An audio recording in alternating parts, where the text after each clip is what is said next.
نحمده ونصلي على رسوله الكريم اما بعد فاعوذ بالله من الشيطان الرجيم بسم الله الرحمن الرحيم رب اشرح لي صدري ويسر لي امري واحلل عقدة من لساني يفقهوا قولي۔ ناظرین، پروگرام اللہ کے خوبصورت نام کے ساتھ آپ کی خدمت میں حاضر ہیں۔ آج ہم اللہ سبحانہ وتعالیٰ کے نام المقیت کے بارے میں بات کریں گے۔ المقیت کا لفظ قوت سے ہے۔ قوت کہتے ہیں روزی کو، رزق کو۔ اللہ سبحانہ وتعالیٰ اپنی تمام مخلوق کو رزق، روزی، توانائی عطا کرنے والا ہے، ان کی تمام ضروریات پوری کرنے والا ہے۔ اس نے انسانوں کو پیدا کر کے چھوڑ نہیں دیا، بلکہ ان کی تمام ضروریات پوری کی ہیں۔ انسان کا رزق مختلف طرح سے ہوتا ہے اور اس کی ضروریات اور احتیاج بھی انسان کے اندر اللہ نے پیدا کر دی۔ مثلا جسم کی توانائی کے لیے کھانے پینے کی ضرورت ہوتی ہے۔ اگر ہم کھانے پینے کی طرف نظر دوڑائیں تو بے شمار چیزیں، ان گنت چیزیں ہر علاقے اور ہر عمر کے انسان کی ضرورت کے مطابق اللہ تعالیٰ نے انسان کے لیے پیدا کی ہیں۔ پھر اسی طرح انسان کی روح کی ضرورت، اس کے لیے بھی غذا وحی الہی کی شکل میں ہدایت کی کتاب بھیج کر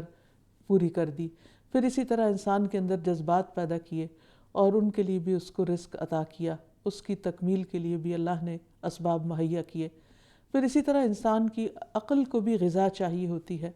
اس کے لیے اللہ تعالیٰ نے طرح طرح کے علوم اور معارف پیدا کیے اور انسان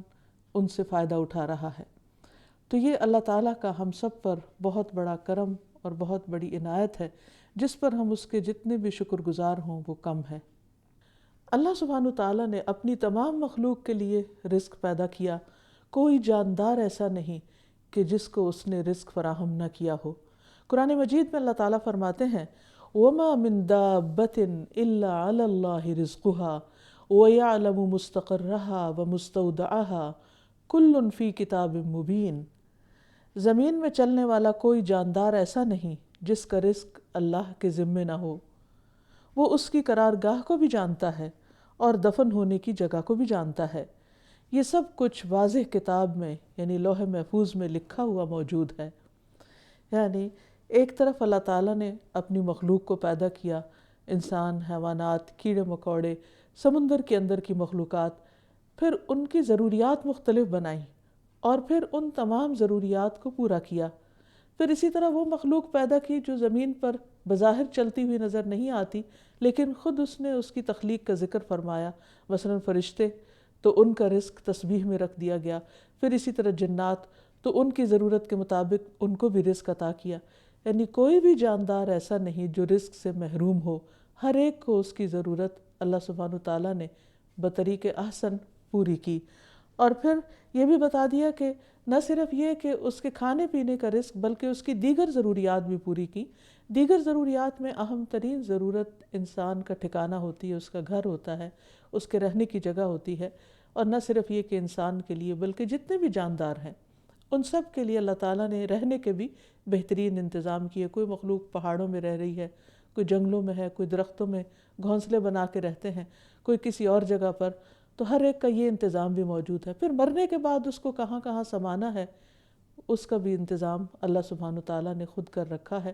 اور فرمائی یہ سب کچھ ایک کتاب میں لکھا ہوا ہے۔ یعنی یہ صرف ہیپ ہیزرڈ طریقے سے پیدا نہیں ہو رہا، بلکہ ہر چیز ایک پوری پلاننگ کے ساتھ ہو رہی ہے۔ اور اس سے پہلے کہ اللہ تعالیٰ ان ساری مخلوقات کو پیدا کرتا، اللہ تعالیٰ نے ان تمام چیزوں کا مکمل ریکارڈ اپنی کتاب میں لکھوا دیا۔ پھر اسی طرح اللہ تعالیٰ نے رزق کے معاملے میں بعض کو بعض پر فضیلت بھی عطا کی ہے۔ یعنی کچھ لوگوں کو زیادہ دیا اور کچھ کو کم دیا۔ بظاہر دیکھنے میں یوں لگتا ہے کہ جن کو زیادہ ملا ہے شاید اللہ تعالیٰ ان سے بہت راضی ہے، اور جن کو نہیں ملا اللہ تعالیٰ ان سے ناراض ہے۔ ایسا ہرگز نہیں۔ اللہ تعالیٰ نے بعض لوگوں کو دے کر آزمایا ہے اور بعض لوگوں کو نہ دے کر آزمایا ہے۔ بعض اوقات ہم دیکھتے ہیں کہ اس کے نافرمان بندوں کو بہت کچھ ملا ہوتا ہے، اور دوسری طرف اس کے فرما برداروں کے لیے 2 وقت کا کھانا بھی محال ہوتا ہے۔ اس میں کیا حکمت ہے یہ بھی وہی بہتر جانتا ہے۔ لیکن قلیل غذا ہو یا کثیر ہو، سب کچھ دینے والا دراصل اللہ تعالیٰ ہے۔ اللہ تعالیٰ فرماتے ہیں وَاللَّهُ فَضَّلَ بَعْدُكُمْ عَلَى بَعْدٍ فِي الرِّزْقِ فَمَا الَّذِينَ فُضِّلُوا بِرَادِّ رِزْقِهِمْ عَلَى مَا مَلَكَتْ أَيْمَانُهُمْ فَهُمْ فِيهِ سَوَاءٌ أَفَبِنِعْمَةِ اللَّهِ يَجْحَدُونَ۔ اور اللہ نے تم میں سے بعض کو بعض پر رزق میں فوقیت بخشی ہے، یعنی یہ تقسیم اللہ سبحانہ وتعالیٰ کی ہے۔ پس وہ لوگ جنہیں فوقیت دی گئی ہے، جنہیں زیادہ دیا گیا ہے، کسی صورت اپنا رزق ان غلاموں پر لوٹانے والے نہیں، کسی اور کو دینے والے نہیں جن کے مالک ان کے دائیں ہاتھ ہیں یا جو ان کے کنٹرول میں ہیں کہ وہ اس میں برابر ہو جائیں۔ تو کیا وہ اللہ کی نعمت کا انکار کرتے ہیں؟ یعنی اللہ سبحانہ وتعالیٰ کے ساتھ پھر وہ دوسروں کو اور شریک کیوں ٹھہراتے ہیں؟ تو توحید میں سے ایک بات یہ بھی ہے کہ انسان اپنے رزق کا مالک اللہ ہی کو سمجھے اور پھر جواباً اسی کا شکر گزار ہو۔ اور جہاں تک رزق کی کمی بیشی کا تعلق ہے تو یہ فیصلے اللہ سبحانہ وتعالیٰ کے ہاتھ میں ہیں۔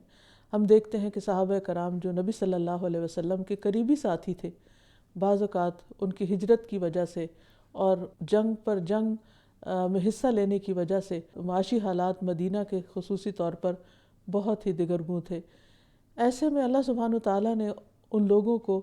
جان اور مال اور بھوک کے ساتھ آزمایا، جیسے کہ قرآن مجید میں اللہ تعالیٰ فرماتے ہیں وَلَنَبْلُوَنَّكُمْ بِشَيْءٍ مِّنَ الْخَوْفِ وَالْجُوعِ وَنَقْصٍ مِّنَ الْأَمْوَالِ وَالْأَنفُسِ وَالثَّمَرَاتِ، کہ ہم ضرور تم کو آزمائیں گے، خوف سے، بھوک سے، مالوں اور جانوں کی کمی سے اور پھلوں کی کمی سے۔ تو خوشخبری ہے صبر کرنے والوں کے لیے کہ جب انہیں کوئی مصیبت آتی ہے تو اللہ ہی کو یاد کرتے ہیں کہ ہم اللہ کے اور اسی کی طرف لوٹ کے جانے والے ہیں۔ تو بہرحال اللہ سبحانہ وتعالیٰ نے دنیا میں چونکہ انسان کو امتحان کے لیے بھیجا ہے تو اس کا امتحان رزق میں کمی بیشی کے ساتھ بھی ہوتا ہے۔ عبداللہ بن مسعود فرماتے ہیں کہ اللہ کے رسول صلی اللہ علیہ وسلم نے اپنے صحابہ کرام کے چہروں پر بھوک کے آثار دیکھ کر فرمایا خوش ہو جاؤ، پس ان قریب تم پر ایک زمانہ آنے والا ہے کہ تم میں سے کسی ایک پر صبح و شام سرید کے پیالے پیش کیے جائیں گے، نہیں تمہیں رزق میں بہت وسعت مل جائے گی۔ انہوں نے عرض کیا اللہ کے رسول صلی اللہ علیہ وسلم کیا ہم اس دن بہتر ہوں گے، یعنی وہ دن ہمارے لیے اچھے ہوں گے یا آج کے اچھے ہیں؟ آپ نے فرمایا بلکہ آج تم اس دن سے بہتر ہو، یعنی تمہاری ایمانی حالت، تمہاری اخلاقی حالت اور تمہاری قدر و قیمت آج زیادہ ہے، اگرچہ تمہارے پاس کھانے کو پورا رزق نہیں۔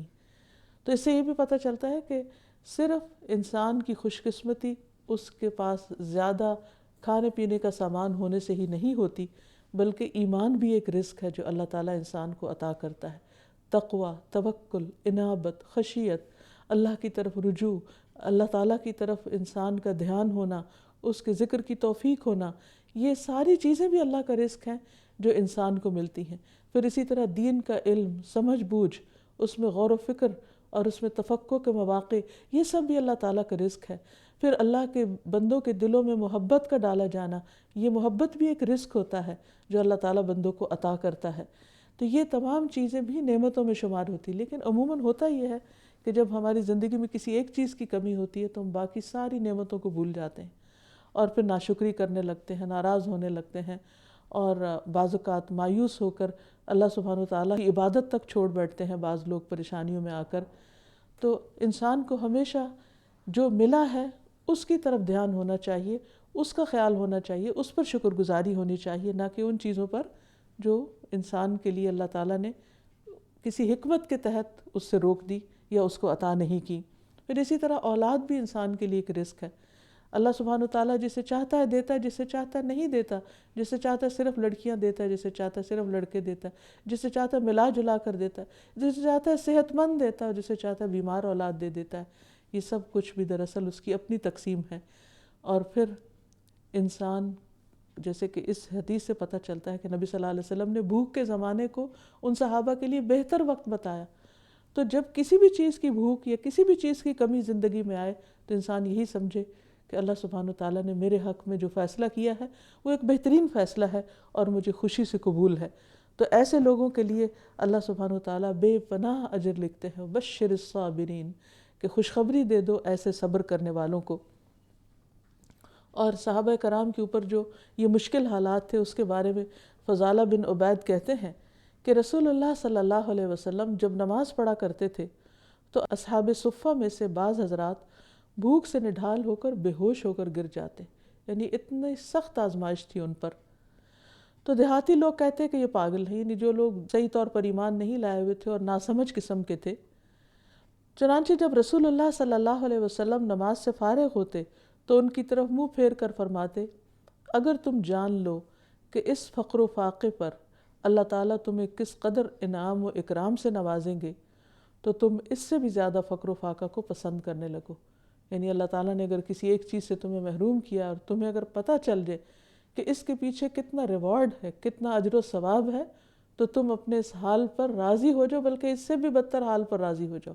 اور خوش ہو جاؤ کہ اللہ نے ہمیں اس امتحان کے لیے چنا۔ لیکن انسان اپنی کم علمی اور ناسمجھی کی وجہ سے اس حقیقت کو پا نہیں سکتا اور عموماً پھر شکر گزار نہیں ہوتا۔ لیکن ہم دیکھتے کہ صحابہ اللہ سبحانہ وتعالیٰ کے وہ چنے ہوئے لوگ تھے، کنتم خیر امت، بہترین امت تھے کہ جن پر اللہ سبحانہ وتعالیٰ نے جن کو اس سعادت سے نوازا کہ انہیں اپنے پیارے حبیب محمد صلی اللہ علیہ وسلم کی کمپنی اور صحبت نصیب کی۔ ان کے جو رزق کی قلت تھی وہ انہیں پھر میٹر نہیں کرتی تھی، کیونکہ انہیں اس سے بہت بڑی چیز نصیب ہو گئی تھی جس کی انہیں قدر بھی تھی۔ بعض اوقات اللہ سبحانہ وتعالیٰ ہر بندے کو کوئی نہ کوئی ایسی نعمت ضرور دیتے نہیں، اگر ایک چیز میں کمی دیتے ہیں تو دوسری طرف زیادتی بھی کسی چیز کی ہوتی، لیکن بندے کا دھیان عموماً کمی کی طرف تو رہتا ہے، لیکن جو نعمت اس کو وافر مقدار میں ملی ہوتی اس کی طرف اس کی توجہ نہیں جاتی۔ لیکن صحابہ کرام بہت عقل مند لوگ تھے، بہترین لوگ تھے کہ جنہوں نے اس کمی پر اللہ تعالیٰ سے شکوہ نہیں کیا بلکہ صبر کیا۔ عبداللہ بن شفیق فرماتے ہیں کہ میں ابو ہریرہ کے ساتھ مدینہ منورہ میں 1 سال مقیم رہا، تو انہوں نے مجھ سے ایک دن فرمایا کہ ہم لوگ حضرت عائشہ کے حجرے کے پاس تھے، تو ہم اپنے آپ کو اس حال میں دیکھتے تھے کہ ہم کو کپڑے مہیا نہیں سوائے پٹی پرانی چادروں کے، اور ہم میں سے کسی پر ایک ایسے دن بھی آئے کہ وہ اس قدر بھی کھانا حاصل نہیں کر سکتا تھا جس سے اس کی پشت سیدھی رہ سکے، یہاں تک کہ ہم میں سے کوئی ایک پتھر لے کر اپنے بھوکے پیٹ پر باندھ لیتا، پھر اسے کپڑے سے کس لیتا تاکہ پشت تو سیدھی ہو جائے۔ یعنی اس قدر فاقے کی حالت میں بھی صحابہ کے منہ سے کبھی شکوہ نہیں سنا کیا۔ اور پھر اسی طرح ہم دیکھتے ہیں کہ اس قلت کے برداشت کرنے کے بعد اللہ تعالیٰ نے انہی پر بہت اچھا وقت بھی دنیا میں دکھایا، اور ان میں سے ایک ایک مختلف علاقوں کے گورنر بنے اور دنیا میں بھی ان پر نعمتیں عام ہو گئیں۔ پھر ابو مسعود کہتے ہیں کہ رسول اللہ صلی اللہ علیہ وسلم نے جب ہمیں صدقے کا حکم دیا تو ہم میں سے بہت سے بازار جا کر بوجھ اٹھانے کی مزدوری کرتے اور اس طرح ایک مد غلہ یا کھجور وغیرہ حاصل کرتے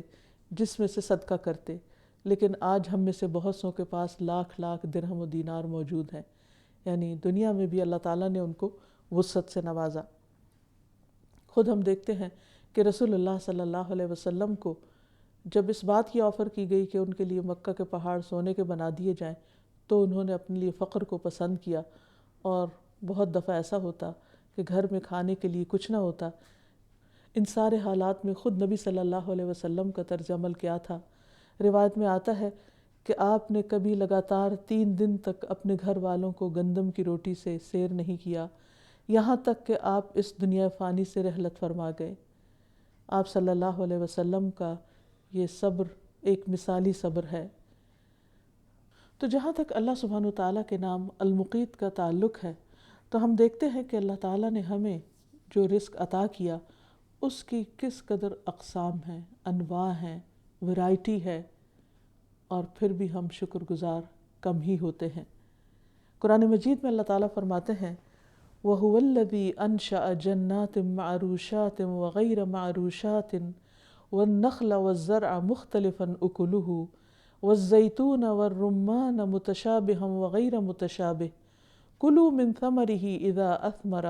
وَآتُوا حَقَّهُ يَوْمَ حَصَادِهِ وَلَا تُسْرِفُوا إِنَّهُ لَا يُحِبُّ الْمُسْرِفِينَ۔ وہی تو ہے جس نے دونوں طرح کے باغات پیدا کیے، ایک وہ جن کی بیلیں چھپروں پہ چڑھائی جاتی ہیں،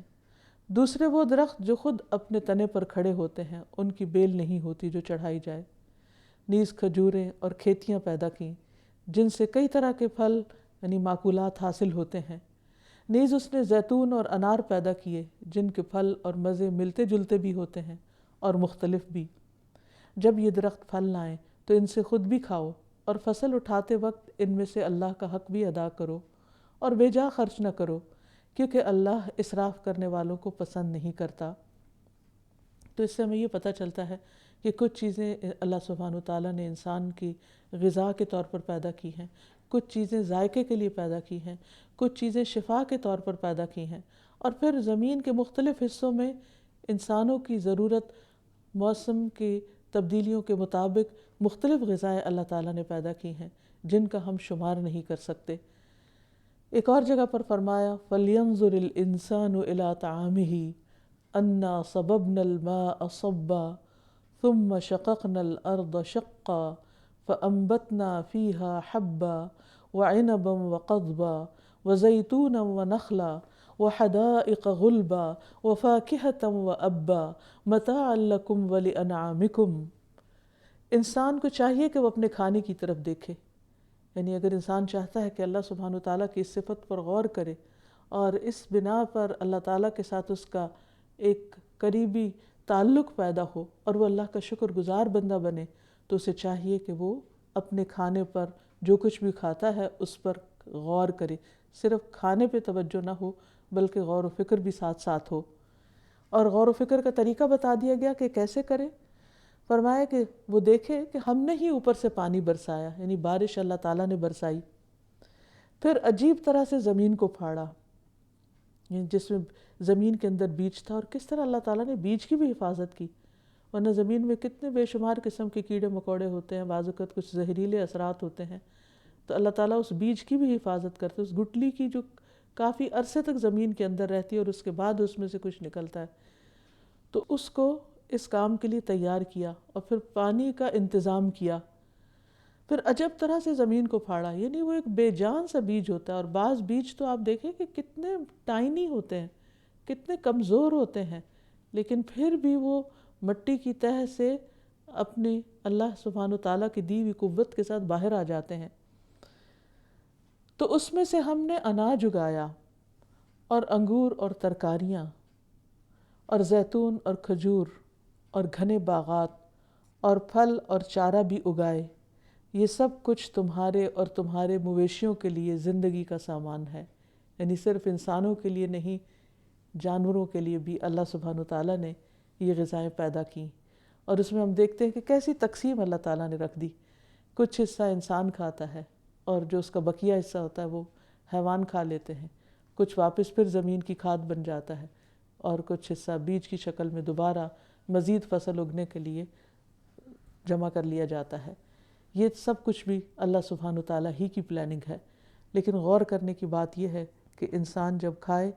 تو اس سارے طریقہ کار پر بھی غور کرے کہ کتنے مرحلوں کے بعد یہ روزی اس کی پلیٹ میں پہنچی ہے جس کو وہ کھا رہا ہے، اور پھر کھاتے ہوئے اکثر لوگ تو اس میں سے نقص ہی نکالتے رہتے ہیں اور اللہ تعالیٰ کا شکر ادا کرنا بھول جاتے ہیں۔ حدیث میں آتا ہے کہ اللہ تعالیٰ اس بندے سے خوش ہوتے ہیں، راضی ہو جاتے ہیں کہ جو کوئی لقمہ کھاتا ہے یا پانی کا گھونٹ پیتا ہے تو وہ اللہ سبحانہ وتعالیٰ کی تعریف کرتا ہے کہ جس نے اس کو یہ کھلایا اور پلایا ہے۔ پھر اسی طرح اللہ تعالیٰ ایک اور جگہ پر فرماتے ہیں کہ يُنبِتُ لَكُمْ بِهِ الزَّرْعَ وَالزَّيْتُونَ وَالنَّخِيلَ وَالْأَعْنَابَ وَمِن كُلِّ الثَّمَرَاتِ إِنَّ فِي ذَلِكَ لَآيَةً لِقَوْمٍ يَتَفَكَّرُونَ۔ وہ اس پانی سے تمہارے لیے کھیتی، زیتون، کھجور، انگور اور ہر طرح کے پھل پیدا کرتا ہے، کس کس طرح انسان کی ضروریات کے لیے کہاں کہاں سے المقیت روزی فراہم کرتا ہے۔ غور و فکر کرنے والوں کے لیے اس میں ایک بڑی نشانی ہے۔ سورۃ النحل میں ہی فرمایا وَمِن ثَمَرَاتِ النَّخِيلِ وَالْأَعْنَابِ تَتَّخِذُونَ مِنْهُ سَكَرًا وَرِزْقًا حَسَنًا إِنَّ فِي ذَلِكَ لَآيَةً لِقَوْمٍ يَعْقِلُونَ۔ نیز کھجور اور انگور کے پھلوں سے بھی ہم تمہیں ایک مشروب پلاتے ہیں، یعنی اللہ تعالیٰ نے کھانے کے سامان بھی پیدا کیے اور اس کے ساتھ ساتھ پینے کے بھی، جس سے تم نشہ آور بھی بنا لیتے ہو اور عمدہ رزق بھی۔ اور یہاں ایک لطیف اشارہ ہے کہ اللہ نے تو تمہیں حلال پاک طیب رزق عطا کیا اور تم اس کے ساتھ کیا سلوک کرتے ہو۔ اہل دانش کے لیے اس میں بھی ایک نشانی ہے۔ تو گویا چونکہ ہمیں پھلوں میں اور غذاؤں میں غور و فکر کرنے کی دعوت دی گئی ہے، تو آئیے ہم دیکھتے ہیں چند غذاؤں کی طرف جن کے بارے میں نبی صلی اللہ علیہ وسلم نے کچھ فوائد بھی بتائے ہیں، اور اللہ سبحانہ وتعالیٰ نے جو وحی کے ذریعے ہمیں بتایا ہے کہ کون کون سی چیز انسان کے لیے کس قدر فائدہ مند ہے۔ سب سے پہلے آپ دیکھتے ہیں کہ دودھ ہے۔ اللہ تعالیٰ قرآن مجید میں فرماتے ہیں وَإِنَّ لَكُمْ فِي الْأَنْعَامِ لَعِبْرَةً نُسْقِيكُم مِّمَّا فِي بُطُونِهِ مِن بَيْنِ فَرْثٍ وَدَمٍ لَبَنًا خَالِصًا صَائِغًا لِلشَّارِبِينَ، نیز تمہارے لیے چوپایوں میں بھی نشان عبرت موجود ہے، یعنی کس طرح اللہ تعالیٰ نے تمہارے لیے دودھ کا انتظام کیا کہ ایسی فیکٹریاں لگائیں جو چلتی پھرتی ہیں اور کتنی چھوٹی ہیں کہ ان کے اندر یہ ملک کی پروسیسنگ ہوتی ہے، وہ کیا کھاتے ہیں اور پھر کیا چیز کہاں سے اتنی بہترین شکل میں نکلتی ہے۔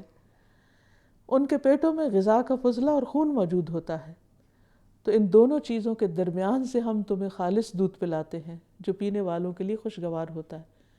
یعنی جو خون اور فضلے کے جوار میں رہ کر بھی متاثر نہیں ہوتا، اور جب انسان تک پہنچتا ہے تو صاف ستھرا،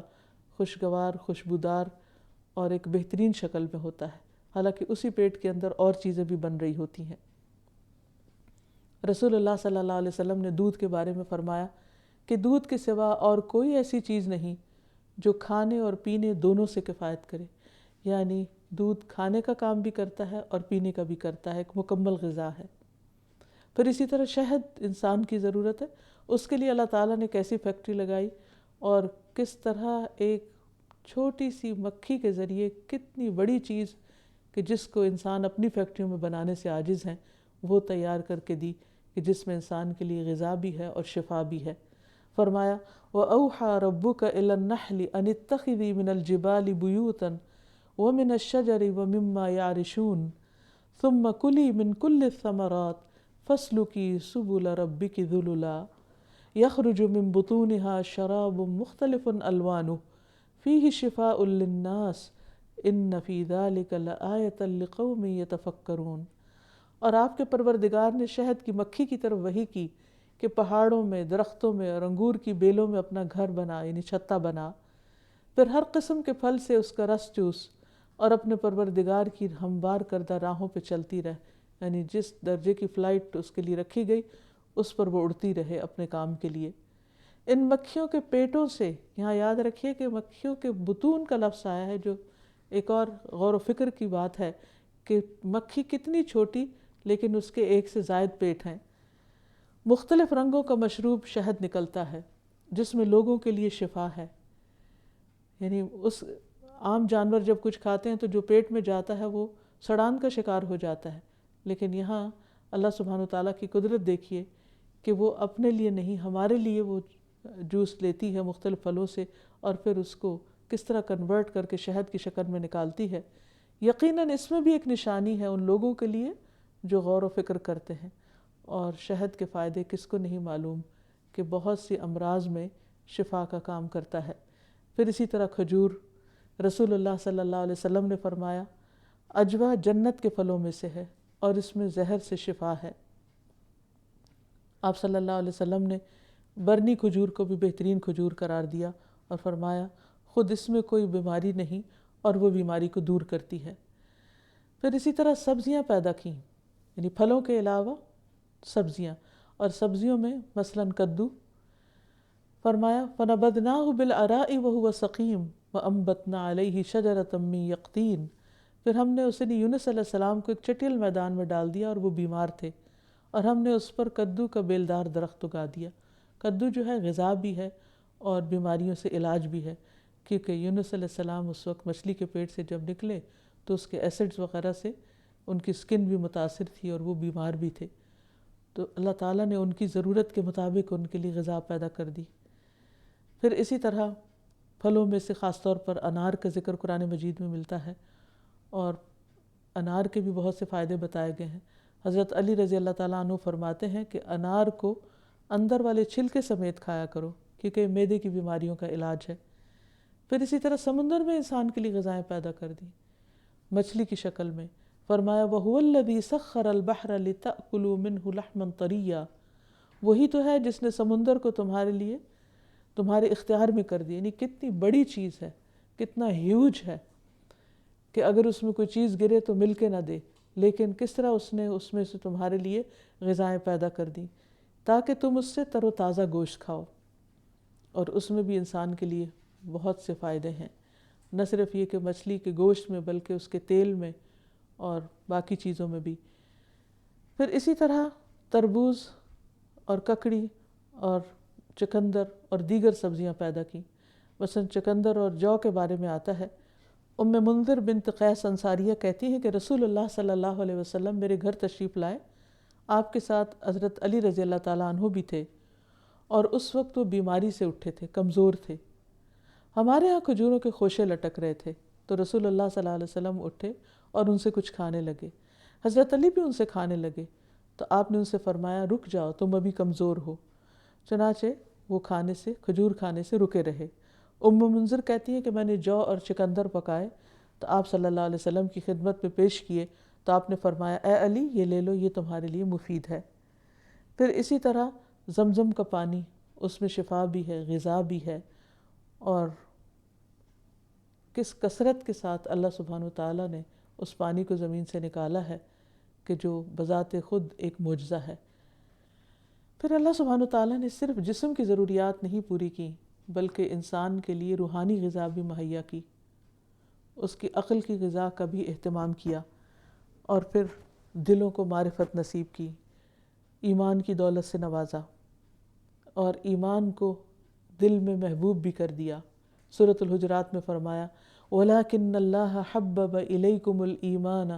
وَزَيَّنَهُ فِي قُلُوبِكُمْ وَكَرَّهَ إِلَيْكُمُ الْكُفْرَ وَالْفُسُوقَ وَالْعِصْيَانَ أُولَئِكَ هُمُ الرَّاشِدُونَ۔ لیکن اللہ نے تمہارے لیے ایمان کو محبوب بنا دیا اور اسے تمہارے دلوں میں مزین کر دیا، اور اس نے کفر اور گناہ اور نافرمانی کو تمہارے لیے ناپسندیدہ بنا دیا، یہی لوگ ہدایت والے ہیں۔ یعنی ہدایت پر کون ہے؟ جس کے دل میں ایمان کا نور ہے، اور یہ بھی اللہ تعالیٰ کی توفیق سے ہی نصیب ہوتا ہے۔ پھر اسی طرح انسان کی روحانی ضروریات پوری کرنے کے لیے اپنا کلام ہمارے پاس بھیجا، قرآن مجید، جس میں انسان کے لیے ہدایت بھی ہے، رحمت کا ذریعہ بھی ہے اور شفا بھی ہے۔ فرمایا یا ایھا الناس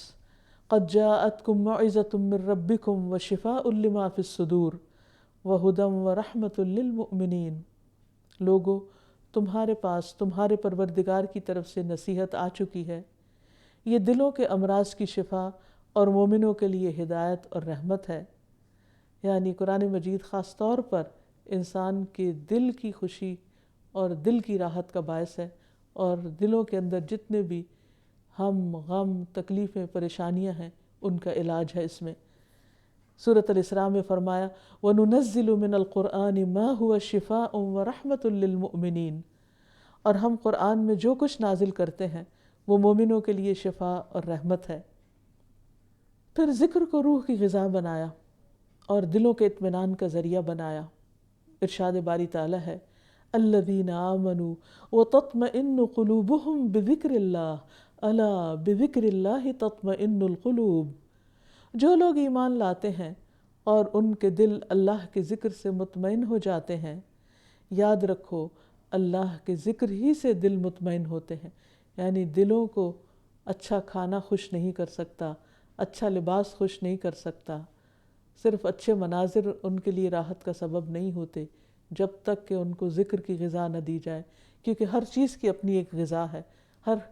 جسم کے ہر حصے کی اپنی ایک ضرورت ہے، اور دل کی ضرورت اللہ کا ذکر ہے۔ انسان کے دل کی حالتیں مسلسل بدلتی رہتی ہیں، اور بعض اوقات بظاہر کوئی سبب نہیں ہوتا لیکن انسان کا دل پریشان ہو جاتا ہے۔ یہ دراصل ایک الارم ہوتا ہے کہ اٹھو اور اللہ کو یاد کرو، تم غافل ہو گئے ہو،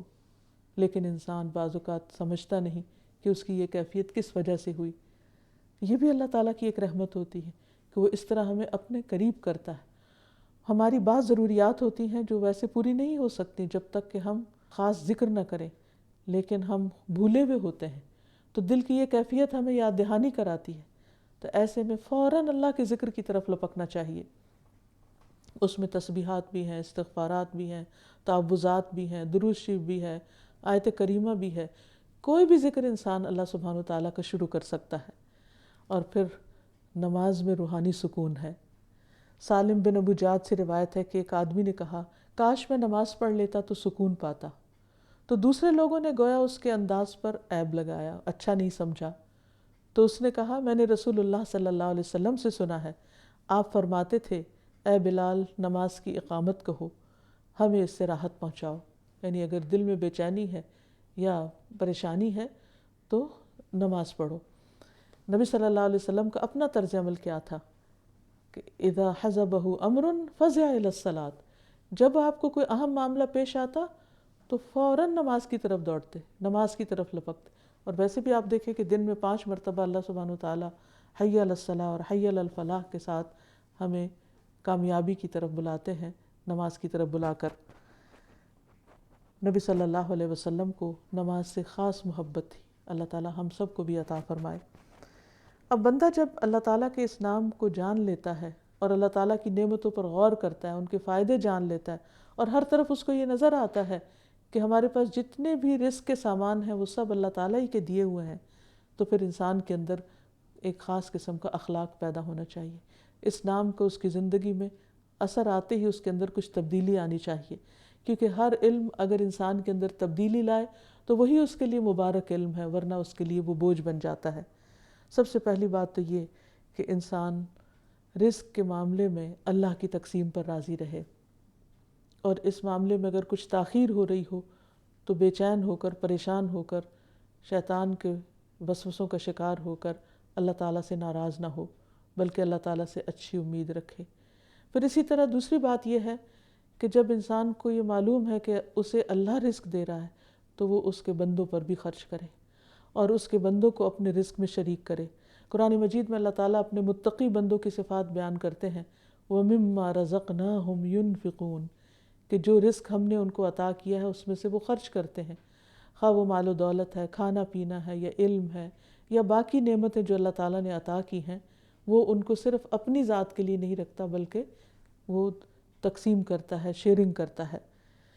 پھر اسی طرح یہ کہ کھانے پینے کے معاملے میں انسان اعتدال برتے، نہ تو ضرورت سے کم کھائے اور نہ ضرورت سے زیادہ کھائے۔ اللہ تعالیٰ قرآن پاک میں فرماتے ہیں کُلُوا وَاشْرَبُوا وَلَا تُسْرِفُوا، کھاؤ پیو لیکن اسراف نہ کرو، ضائع نہ کرو، بقدر ضرورت کھاؤ، اور پھر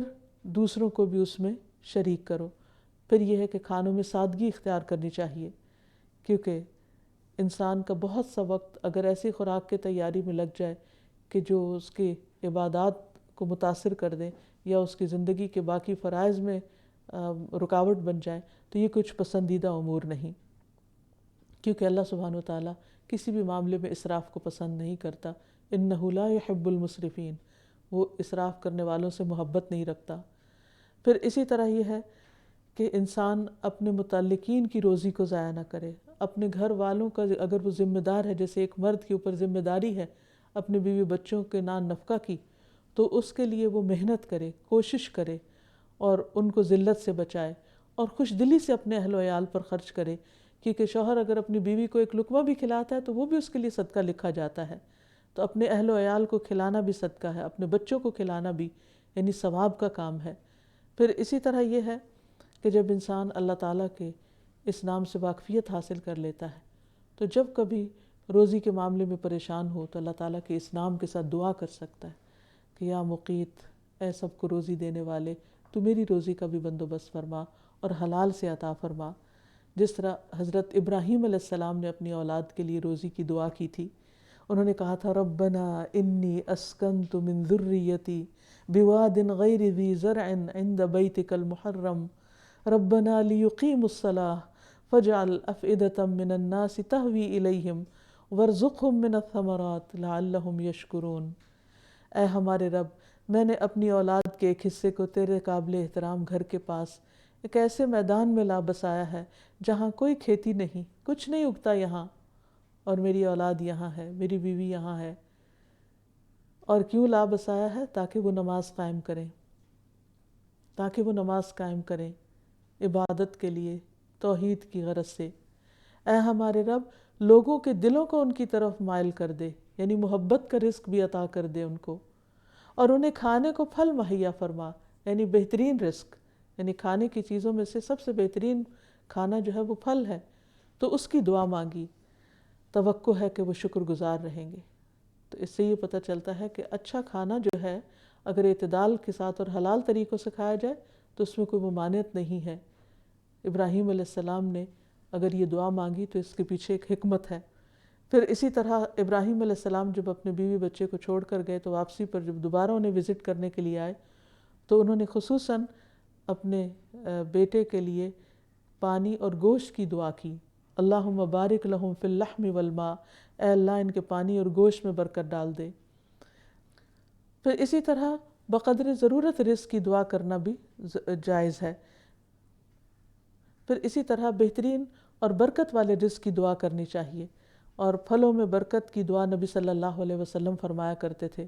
کہ اللہم بارک لنا فی ثمرنا وبارک لنا فی مدینتنا وبارک لنا فی سعنا وبارک لنا فی مدنا، اے اللہ ہمارے لیے ہمارے پھلوں میں برکت عطا فرما، ہمارے لیے ہمارے مدینہ میں برکت عطا فرما، ہمارے لیے ہمارے سا میں برکت عطا فرما، ہمارے لیے ہمارے مد پیمانے میں تولنے ناپ تول کے پیمانے میں برکت عطا فرما۔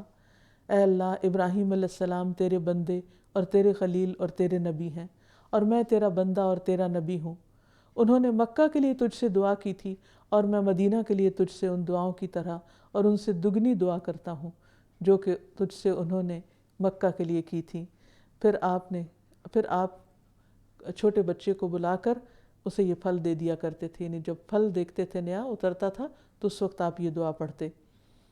پھر اسی طرح یہ ہے کہ اگر کوئی اور بندہ کھانا کھلائے تو اس کے لیے بھی برکت کی دعا کرنی چاہیے۔ پھر خود کھانے کے بعد بھی دعا کرنی چاہیے، اللہم بارک لنا فیہ واطعمنا خیرا منہ، اے اللہ ہمارے اس کھانے میں برکت ڈال دے اور ہمیں اس سے زیادہ عطا کر، اس سے بہتر عطا کر۔ پھر ہے الحمد للہ الذی اطعمنی ھذا الطعام ورزقنیہ من غیر حول منی ولا قوہ، تمام تعریفیں اللہ کے لیے ہیں جس نے یہ کھانا مجھے کھلایا اور میری کسی قوت اور طاقت کے بغیر مجھے عطا کیا۔ تو اللہ تعالیٰ سے دعا ہے کہ وہ ہمیں حلال رزق عطا کرے اور ہمیں ایسی کسی آزمائش میں نہ ڈالے کہ جس سے ہمارے ایمان کو خطرہ لاحق ہو۔ وآخر دعوانا ان الحمد للہ رب العالمین۔ السلام علیکم ورحمۃ اللہ وبرکاتہ۔